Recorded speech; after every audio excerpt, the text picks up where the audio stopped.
Assalamualaikum warahmatullahi wabarakatuh. Kami dari kelompok 2, kami akan menjelaskan materi dari tugas akhir Orma KJ 002. Di sini kami memiliki 3 anggota dengan Siskaryani sebagai ketua, Debbie Stefaniliu sebagai anggota, Febrianti Johaini selaku saya sebagai anggota.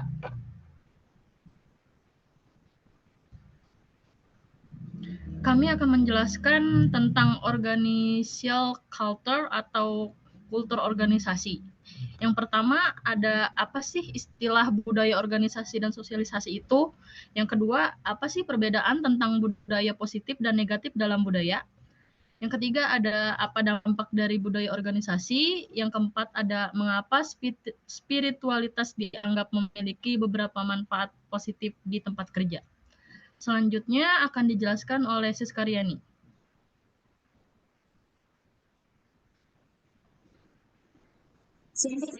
Masuk ke materi yang pertama, yaitu apa sih istilah budaya organisasi dan sosialisasi.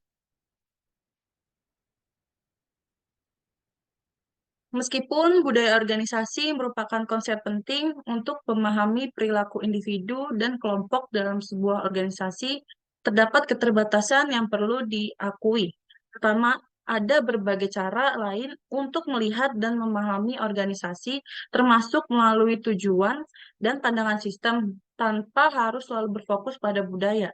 Kedua, definisi budaya organisasi dapat berbeda antara berbagai ahli teori atau peneliti terkenal, sehingga tidak ada satu pengertian tunggal yang diterima secara universal. Budaya juga dapat dianggap sebagai produk sejarah yang berdasarkan simbol dan abstraksi dari perilaku dan produk perilaku. Edgar Schein, seorang teoritis terkenal, mendefinisikan budaya organisasi sebagai pola asumsi dasar yang telah berkembang dari pembelajaran kelompok untuk mengatasi masalah adaptasi eksternal dan integrasi internal. Definisi ini menyoroti bahwa budaya melibatkan asumsi, adaptasi, persepsi, dan pembelajaran. Ia juga menyatakan bahwa budaya organisasi memiliki tiga lapisan yang mencangkup pertama, artefak dan kreasi yang terlihat dari luar. Yang kedua, nilai-nilai yang tersembunyi di balik tindakan. Dan yang ketiga, asumsi yang paling dalam dan sulit dikenali. Di sini terdapat model organisasi tiga lapis chain. Yang pertama adalah artefak dan kreasi, terdiri dari teknologi, seni, perilaku yang terlihat dan terdengar pola. Lapisan satu, lapisan satu dalam model budaya organisasi ini mencakup artefak dan kreasi yang dapat terlihat secara fisik dalam lingkungan organisasi, tetapi seringkali sulit untuk ditafsirkan maknanya. Contohnya termasuk laporan tahunan, buletin, pembatas dinding antara pekerja, dan perabotan. Yang kedua adalah nilai yang terdiri dari dapat diuji secara fisik lingkungan, hanya dapat diuji dengan konsensus sosial. Dalam lapisan kedua ini terdiri dari nilai-nilai, yaitu hal-hal yang dianggap penting dan diinginkan secara sadar atau emosional oleh anggota organisasi. Lalu yang ketiga adalah asumsi dasar yang terdiri dari hubungan dengan lingkungan, sifat realitas waktu dan ruang, sifat-sifat manusia, sifat aktivitas manusia, dan sifat hubungan manusia. Di lapisan tiga ini terdapat asumsi dasar yang membimbing perilaku individu, termasuk bagaimana mereka mempersepsi, berpikir, dan merasakan tentang pekerjaan, tujuan kinerja, hubungan dengan sesama rekan kerja, dan lain sebagainya. Model ini membantu untuk memahami kompleksitas budaya organisasi dan bagaimana berbagai tingkatan pengaruhnya terhadap tindakan dan sikap orang dalam lingkungan kerja. Budaya organisasi dan sistem nilai masyarakat. Efisiensi operasional suatu organisasi tergantung pada adanya nilai-nilai bersama di antara karyawan. Nilai-nilai ini merupakan hasrat atau keinginan sadar dan efektif yang membimbing perilaku individu. Nilai-nilai mencerminkan pandangan masyarakat tentang apa yang benar dan salah, seperti keyakinan moral bahwa menyakiti seorang secara fisik adalah tidak benar. Nilai-nilai diturunkan dari satu generasi berikutnya dan dipengaruhi oleh berbagai faktor sosial seperti sistem pendidikan, agama, keluarga, komunitas, dan organisasi. Contohnya dalam budaya Amerika. Pekerjaan memiliki peran sentral di dalam nilai-nilai masyarakat, di mana pekerjaan memberikan rasa harga diri dan imbalan materi. Selain itu, pekerjaan juga menjadi sarana untuk mencapai pertumbuhan pribadi dan pemenuhan. Dalam konteks budaya organisasi, istilah sosialisasi mengacu pada proses di mana individu baru yang bergabung dengan organisasi belajar dan mengadopsi nilai-nilai, norma-norma, aturan, bahasa, dan perilaku yang diharapkan dari anggota organisasi. Sosialisasi organisasi membantu individu menyesuaikan diri dengan lingkungan kerja baru, memahami tugas dan peran mereka, serta berinteraksi dengan sesama anggota organisasi. Proses sosialisasi organisasi ini dapat berlangsung dalam berbagai cara. Yang pertama, orientasi. Biasanya, organisasi akan memberikan program orientasi kepada karyawan baru untuk membantu mereka memahami struktur organisasi, nilai-nilai budaya, kebijakan, dan aturan yang berlaku. Yang kedua, ada pembelajaran informal.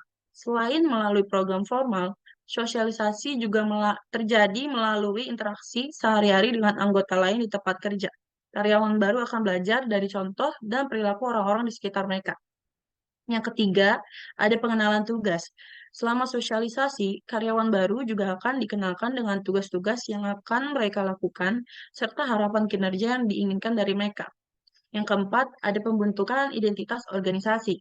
Sosialisasi membantu karyawan menginternalisasi identitas dan nilai-nilai organisasi sebagai bagian dari identitas mereka sendiri.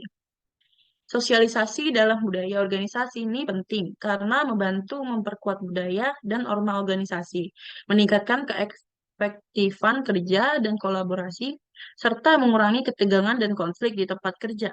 Selain itu, proses sosialisasi juga berperan dalam mempertahankan kesinambungan budaya organisasi dari satu generasi karyawan ke generasi berikutnya. Kita masuk ke materi 2, yaitu apa perbedaan tentang budaya positif dan negatif dalam budaya. Budaya organisasi dapat beragam dan dapat dibedakan menjadi budaya positif dan negatif berdasarkan karakteristik dan dampaknya pada karyawan dan organisasi secara keseluruhan. Berikut ini adalah perbedaan antara budaya positif dan budaya negatif dalam organisasi.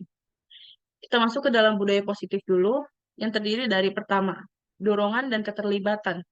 Budaya positif mendorong keterlibatan aktif dari karyawan. Karyawan akan merasa termotivasi untuk berpartisipasi aktif dalam mencapai tujuan organisasi. Yang kedua, ada kolaborasi dan teamwork. Budaya positif mempromosikan kerjasama dan kerja tim antara karyawan. Kolaborasi dan dukungan tim adalah nilai yang dianut organisasi. Yang ketiga, ada pencapaian dan peningkatan.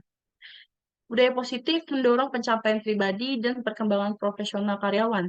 Organisasi akan memberikan perhatian pada pengembangan karyawan untuk mencapai kesuksesan jangka panjang. Yang keempat, ada dukungan dan penghargaan. Karyawan akan merasa didukung dan dihargai atas kontribusi dan usaha mereka. Penghargaan dan pengakuan diberikan kepada karyawan secara teratur. Dan yang kelima, ada inovasi dan kreativitas. Budaya positif mendorong kreativitas dan inovasi. Karyawan merasa aman untuk mencoba hal baru dan mengusulkan ide-ide inovatif. Sekarang kita masuk ke budaya negatif yang terdiri dari pertama, ketegangan dan konflik. Budaya negatif seringkali menciptakan lingkungan yang dipenuhi dengan ketegangan dan konflik antara karyawan. Yang kedua, ada ketidakpercayaan dan ketidakadilan. Budaya negatif dapat menyebabkan ketidakpercayaan antara karyawan dan pimpinan, serta ketidakadilan dalam pengambilan keputusan. Yang ketiga, ada resisten terhadap perubahan. Organisasi dengan budaya negatif cenderung resisten terhadap perubahan dan cenderung mengalami kesulitan dalam beradaptasi dengan lingkungan yang berubah. Yang keempat, ada kepedulian terhadap kesejahteraan karyawan. Kesejahteraan dan keseimbangan kehidupan kerja seringkali kurang diperhatikan dalam budaya negatif. Dan yang kelima, ada kinerja rendah. Budaya negatif dapat menyebabkan kinerja rendah, tingkat absensi yang tinggi, dan tingkat turnover yang tinggi. Penting untuk diingat bahwa budaya organisasi ini tidak selalu sepenuhnya positif atau sepenuhnya negatif. Budaya dapat menjadi campuran dari berbagai aspek. Namun, budaya organisasi yang positif cenderung menciptakan lingkungan kerja yang sehat, produktif, dan menyenangkan. Sementara budaya negatif dapat menyebabkan masalah yang berpotensi merugikan karyawan dan organisasi. Sebagai contoh, perusahaan seperti Walt Disney dan Southwest Airlines memiliki budaya yang kuat yang membawa stabilitas, identitas, serta komitmen dari karyawan. Contoh lainnya adalah Toyota yang di Jepang dan juga memiliki budaya yang kuat. Budaya kuat ini mampu menciptakan ikatan yang kuat antara karyawan dan organisasi, mendorong karyawan untuk bekerja dengan lebih baik, berkontribusi pada berkontribusi pada tujuan organisasi. Dalam perusahaan dengan budaya kuat, karyawan diharapkan untuk menginternalisasi nilai-nilai perusahaan yang mengarah pada perilaku yang konsisten dengan budaya tersebut. Selanjutnya, materi selanjutnya akan dibacakan oleh teman saya, yaitu Debbie.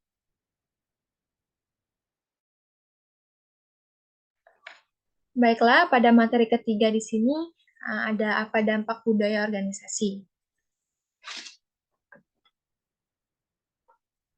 Nah, budaya organisasi memiliki pengaruh yang signifikan pada individu, kelompok, dan proses dalam organisasi.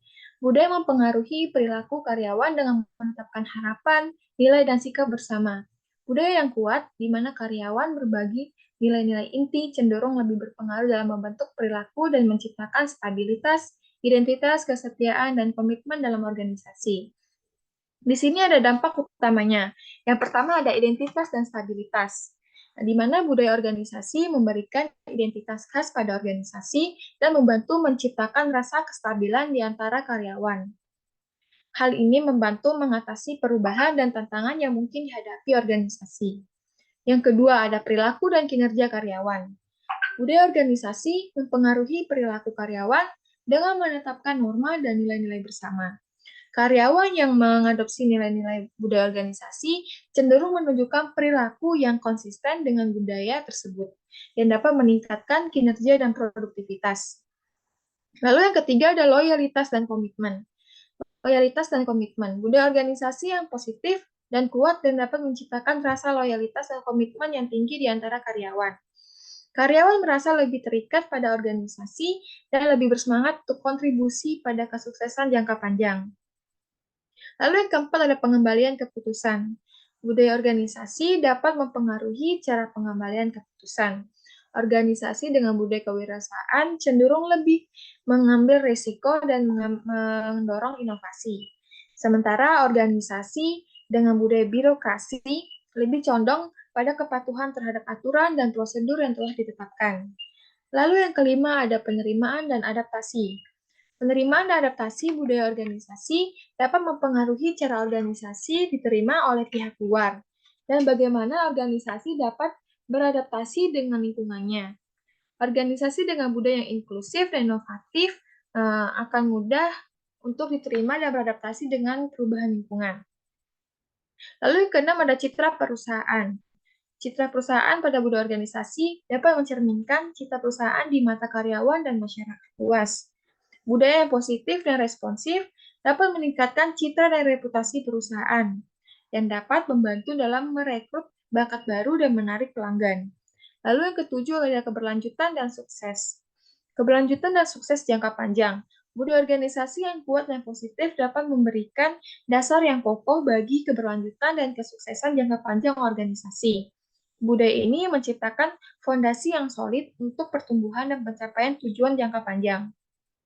Jadi, budaya organisasi memiliki dampak yang luas dan penting pada berbagai aspek dalam organisasi, termasuk kinerja karyawan, identitas perusahaan, keputusan strategis, dan keberlanjutan bisnis.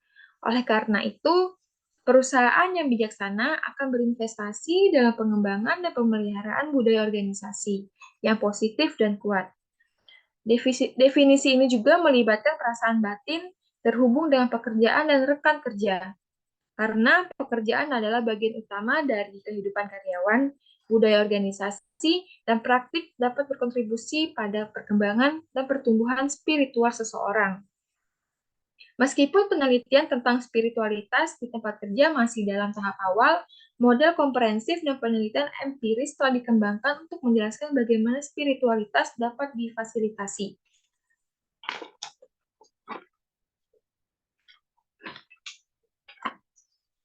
Nah, lalu di sini pada materi keempat itu ada mengapa spiritualitas dianggap memiliki beberapa manfaat positif dan di tempat kerja. Next. Smith dan Raymond mengemukakan spiritualitas adalah keadaan atau pengalaman yang dapat memberi individu arah atau makna, atau memberikan perasaan pengertian, dukungan, keutuhan batin, atau keterhubungan. Keterhubungan bisa untuk diri sendiri, orang lain, alam, alam semesta, dewa, atau supernatural lainnya. Penelitian terbaru lainnya telah mengeksplorasi hubungan antara spiritualitas tempat kerja dan konsep perilaku organisasi seperti kepemimpinan transformasional, perilaku keluarga organisasi, dukungan organisasi, dan keadilan prosedural. Banyak sekali pendukung spiritualitas di tempat kerja. Dapat muncul beberapa manfaat penting pada organisasi. Di mana yang pertama ada potential benefit of spirituality, di mana manfaat spiritualitas di tempat kerja mencakup pandangan dunia yang lebih luas, kerja dengan integritas, rasa komunitas yang kuat, kemauan untuk memberikan kontribusi positif, menciptakan keseimbangan kerja atau kehidupan, dan sikap serta perilaku yang lebih masuk akal. Integrasi spiritualitas dapat menciptakan lingkungan kerja yang positif dan produktif untuk karyawan dan organisasi secara keseluruhan. Lalu yang kedua ada Toms of Maine, yaitu spiritual culture, di mana Tom dari Maine itu memiliki 7 dari nilai spiritual. Yang pertama itu ada kesampaian ego Anda dan terhubung ke kekuatan universal. Yang kedua, tahu siapa Anda dan apa yang Anda pedulikan dalam hidup. Yang ketiga, bayangkan masa depan Anda di hati Anda dan pikiran Anda. Yang keempat, dengarkan semua orang dengan hati-hati. Yang kelima, menyelaraskan strategi bisnis dengan Anda dengan yang lainnya. Yang keenam, gunakan penilaian berkelanjutan untuk tetap berada di jalur Anda. Yang ketujuh, lulus dengan keberuntungan Anda. Nah, dengan mempraktikkan nilai-nilai ini dengan rajin adalah salah satu alasan mengapa Toms of Maine itu luar biasa. Perusahaan yang melakukan apa yang benar bagi karyawan, pelanggan, dan komunitasnya. Dengan berlatih manajemen, dengan menggunakan 7 nilai spiritual, perusahaan telah menciptakan budaya unik yang mendukung tanggung jawab sosial sekaligus menguntungkan. Lalu yang ketiga ada critics of spirituality in organization, di mana penemuan penelitian ini menjelaskan tentang manfaat positif dan masalah spiritualitas di tempat kerja.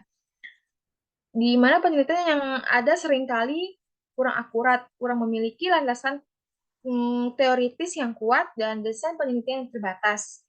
Karena itu ada skeptisisme dalam memperkenalkan dimensi spiritualitas dalam praktik manajemen sampai adanya bukti yang lebih kuat dan berdasarkan penelitian ilmiah yang lebih mendalam. Salah satu variabel penting dalam konteks spiritualitas adalah kemampuan mendengarkan orang lain. Aspek ini perlu diteliti dan dianalisis dengan lebih mendalam.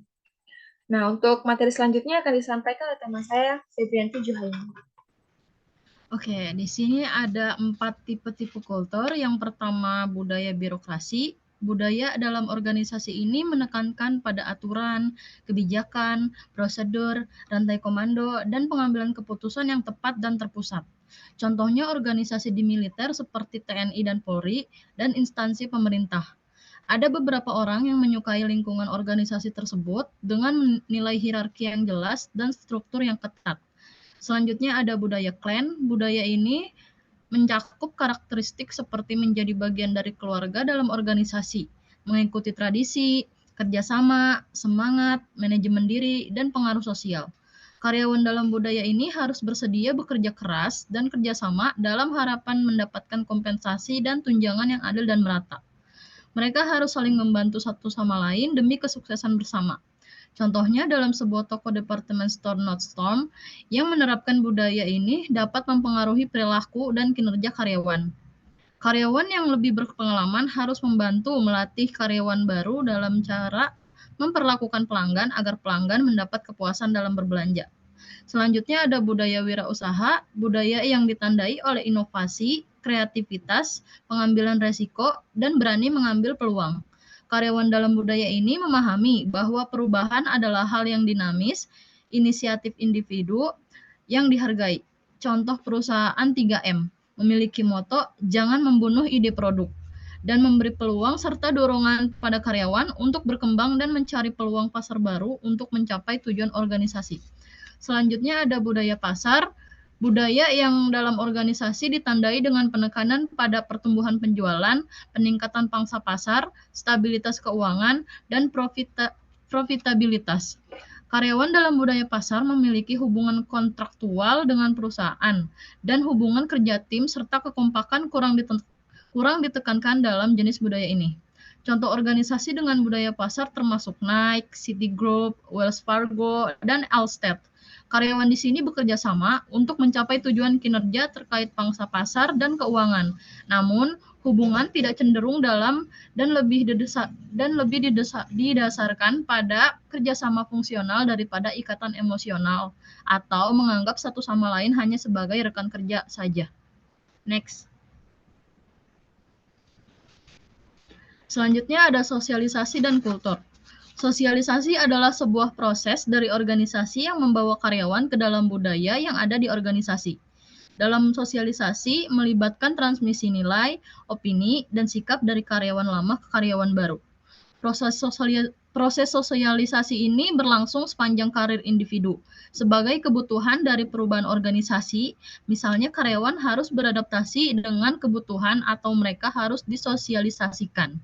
Meskipun kita menyadari bahwa sosialisasi ini selalu ada dimanapun dan kapanpun, kita harus melakukannya dan mengakui bahwa itu lebih penting di beberapa kesempatan daripada yang lain.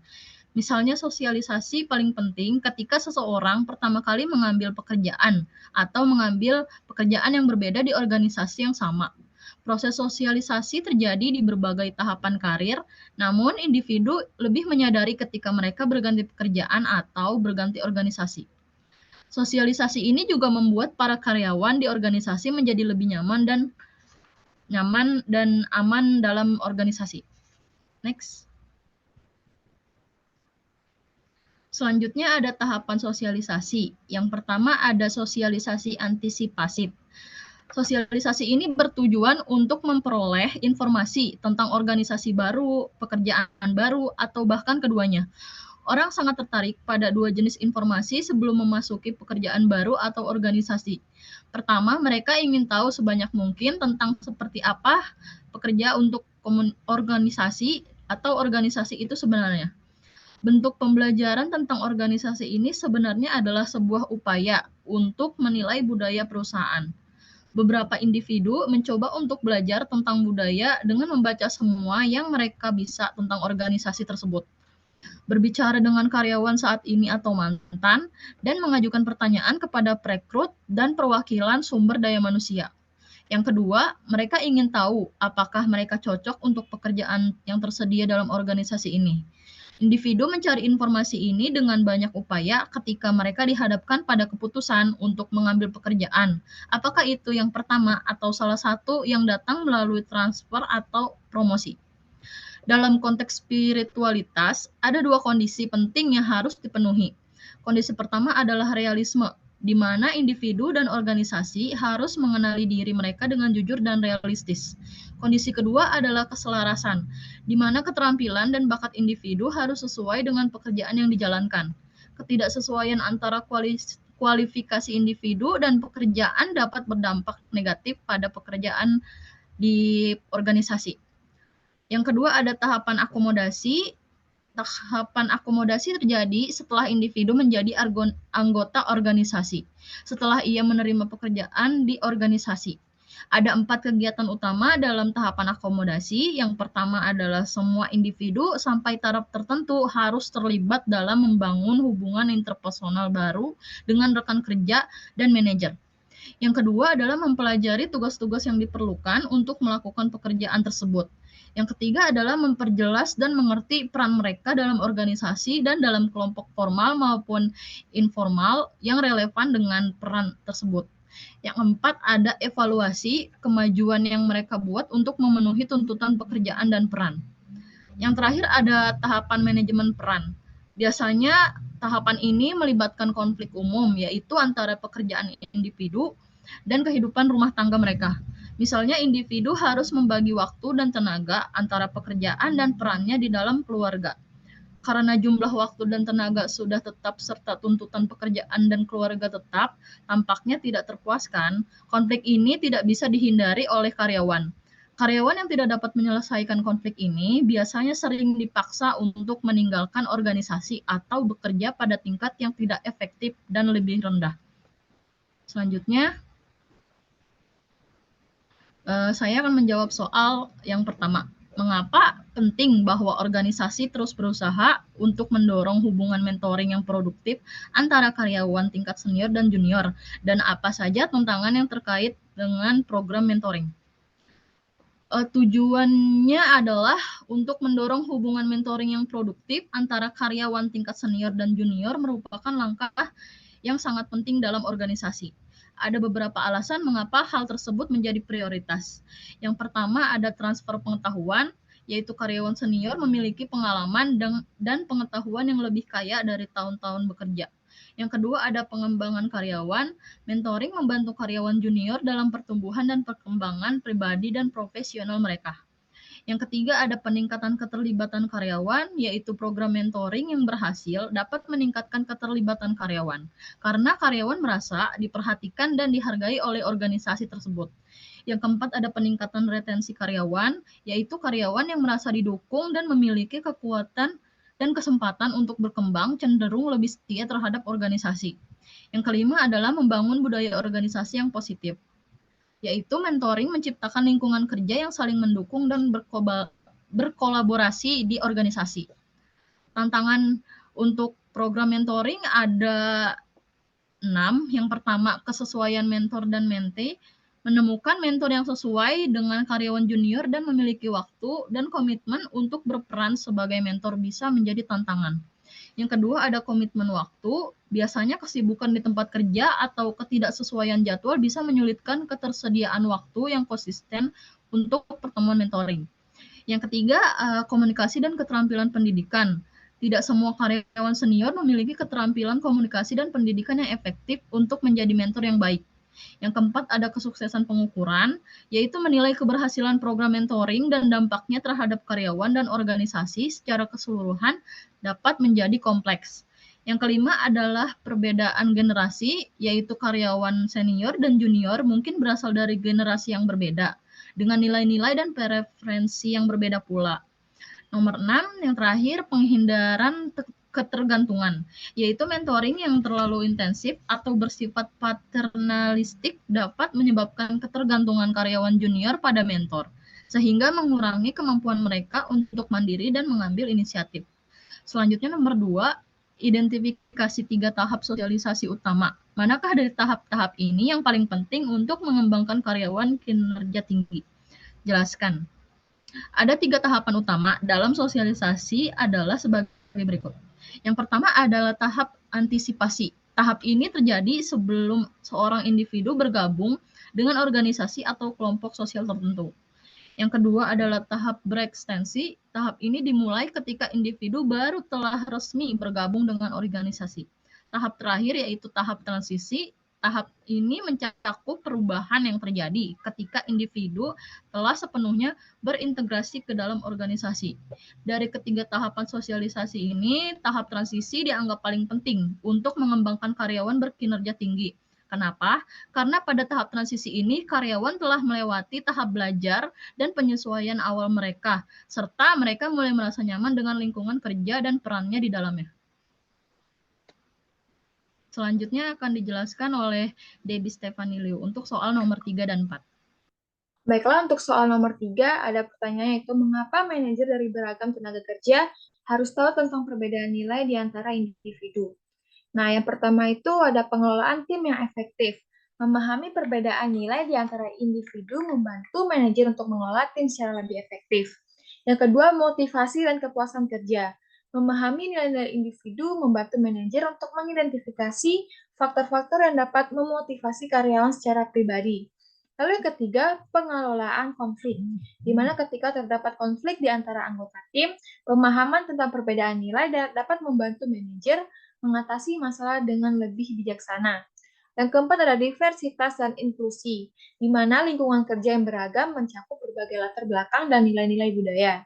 Yang kelima, pengembangan karir. Pemahaman tentang nilai-nilai individu dapat membantu manajer dalam merencanakan pengembangan karir bagi karyawan. Lalu yang keenam ada pemasaran dan keberlanjutan organisasi. Jika manajer memahami nilai-nilai dan preferensi pelanggan, hal ini akan membantu dalam menyusun strategi pemasaran yang lebih efektif. Lalu yang keempat ada soal mengapa begitu sulit untuk mengubah budaya organisasi yang dianggap kuat atau berpengaruh dalam mempengaruhi perilaku karyawan. Nah, di sini ada beberapa faktor. Yang pertama ada kekuatan inersia, yang dimana budaya yang sudah mapan dalam organisasi memiliki kekuatan inersia yang kuat, yang artinya budaya tersebut telah ada dan berkembang selama bertahun-tahun dan anggota organisasi cenderung mempertahankannya karena sudah terbiasa dengan cara kerja yang ada. Lalu yang kedua, itu ada norma dan nilai bersama, yang dimana budaya organisasi mencerminkan norma dan nilai bersama yang dianut oleh karyawan, dan mengubah budaya berarti meminta orang untuk mengubah cara mereka berpikir, bertindak, berinteraksi dengan orang lain, yang seringkali melibatkan mereka dalam perubahan mendasar dalam nilai-nilai yang mereka anutkan. Lalu yang ketiga ada registrasi terhadap perubahan, yang dimana perubahan budaya seringkali dihadapi dengan registrasi dari sebagian karyawan. Resistensi ini dapat berasal dari rasa takut akan ketidakpastian atau kekhawatiran tentang bagaimana perubahan akan mempengaruhi peran dan tanggung jawab mereka dalam organisasi. Lalu yang terakhir ada waktu dan kesabaran, yang mengubah budaya organisasi bukanlah tugas yang cepat dan mudah. Beberapa organisasi juga mungkin tidak sabar dalam proses perubahan budaya dan cenderung menyerah sebelum perubahan tersebut berhasil terjadi. Nah, untuk soal selanjutnya akan disampaikan oleh teman saya itu Cika. Kita masuk ke soal yang terakhir, yaitu dengan cara apa budaya organisasi mempengaruhi efektivitas dan kinerja perusahaan. Beberapa cara di mana budaya organisasi dapat mempengaruhi efektivitas dan kinerja perusahaan, diantaranya yang pertama, pendorong motivasi dan keterlibatan karyawan. Budaya yang positif dan inklusif dapat mendorong karyawan untuk merasa termotivasi dan terlibat secara lebih aktif dalam pekerjaan mereka. Yang kedua, meningkatkan kolaborasi dan komunikasi. Budaya yang mendukung kerjasama dan komunikasi terbuka antara tim dan departemen dapat mengurangi hambatan dalam aliran informasi. Yang ketiga, memperkuat identitas perusahaan. Budaya organisasi yang kuat dapat membentuk identitas perusahaan yang jelas dan khas. Yang keempat, fokus pada inovasi. Budaya yang mendorong eksperimen berbagai gagasan dan belajar dari kegagalan dapat menciptakan lingkungan di mana inovasi didorong. Yang kelima, ada mempengaruhi pengambilan keputusan. Budaya yang menekankan partisipasi, transparansi, dan akuntabilitas cenderung membuat pengambilan keputusan menjadi lebih bijaksana dan terinformasi. Yang keenam, ada meningkatkan kepuasan pelanggan. Budaya organisasi yang berorientasi pada pelanggan dan pelayanan dapat meningkatkan kepuasan pelanggan. Dan yang terakhir, menghadapi perubahan dengan lebih baik. Budaya yang adaptif dan fleksibel dapat membantu perusahaan dalam menghadapi tantangan perubahan besar, teknologi, atau regulasi dengan lebih baik lagi. Sekian dari kelompok kami, kurang lebihnya mohon maaf. Wassalamualaikum warahmatullahi wabarakatuh. Selamat siang.